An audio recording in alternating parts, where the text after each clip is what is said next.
நான் ஒரு ஆனந்த சஞ்சீவனம் அப்படிங்கிற ஒரு தியான வகுப்பு அமைப்பு ஏற்படுத்தி 7 சக்ராஸ், 7 சரீரம், 5 இந்திரியங்கள் இத பத்தின வகுப்பு எடுத்து இலவசமா சொல்லிக் குடுத்துட்டு இருக்கோம்.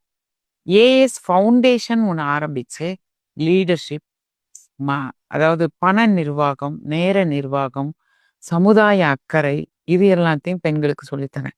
வீட்ல இருந்துகிட்டே ஒவ்வொரு பெண்ணையும் ஜொலிக்க வச்சுக்கிட்டு இருக்கோம்.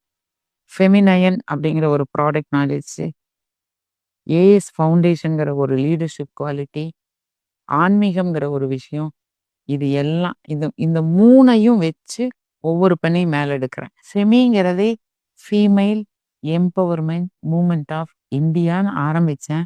இன்னைக்கு இன்டர்நேஷனலா போயிட்டு இருக்கு. நாங்க ஒரு பெரிய கம்யூனிட்டி. ஒரு சக்தி வாய்ந்தவள். நீயும் பெண் நானும் பெண்ணும் வா 2 பேரும் சேர்ந்து ஒரு பெரிய ஒரு ஆளுமை மிகுந்த பெண்மையாகவும், ஒரு சாதிக்கக்கூடிய பெண்மையாகவும், அதே சமயம் ஒரு அமைதியான கருணையான பெண்ணாகவும் இருக்கணும் அப்படிங்கிறத சொல்லிக் கொடுத்துட்டு இருக்கேன்.